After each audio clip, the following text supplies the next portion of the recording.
Hi, my name is Ashlyn Rayburn, and this is my American culture reaction video for COM263. I'm supposed to be reacting to the reading from The Body Ritual Among the Necrema, I believe, by Horace Minor. At first, my reaction to reading the article, I was kind of pleasantly surprised, but also a little bit confused, because when I first started reading it, the rituals and practices that I was reading, I was like, oh my gosh, like, these are crazy, these are barbaric, like, this is unheard of around here. And when I got further into the article, I was like, wow, this is about America, like, this is talking about America and American culture. And the author had just twisted it, and it made me really realize that not everything as bad as it seems. I mean, among other cultures, what we do or what one culture may do will seem completely crazy and out of line, out of this world for another culture. We all view things so differently, and we all just have our own type of social norms, and it's okay, and everybody's is just different, and we just have to learn and accept that everybody's can be different. Let's see. For the second question on here, we have to talk about a pattern, practice, or ritual in my culture that could be seen different from an outside observer. The first one that came to my mind, like, instantly, was marriage. Marriage, dating, love life, relationships, everything of that sort. Excuse me. Because over here in America, the norm for that is usually, in most places, about the time you're a teenager, 16, 17, you're kind of expected to, start having your first boyfriend or girlfriend. You're expected to start dating.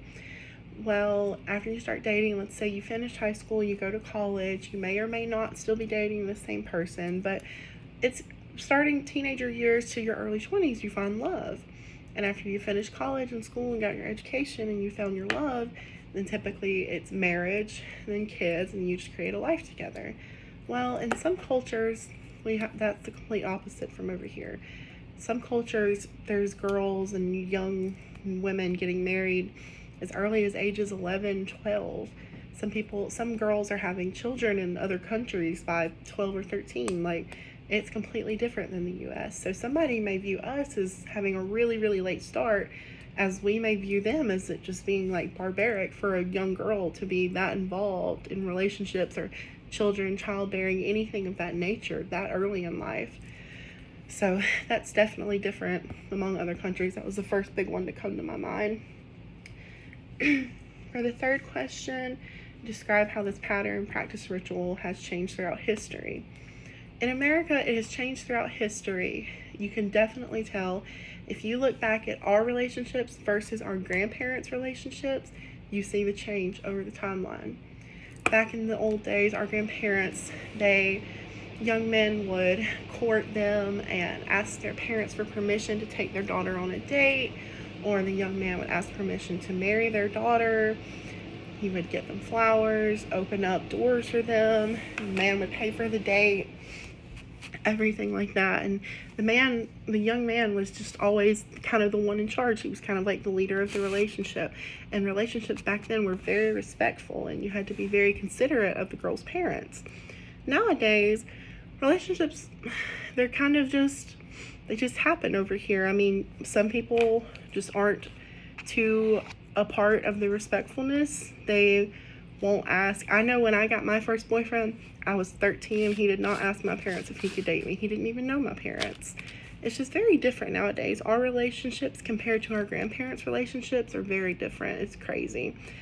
But nowadays, especially, something else that sticks out in changing over history of this ritual of marriage and dating and all in our culture is women are not seen, or typically not viewed, and many do not want to be viewed, kind of as like the housewife or the wife.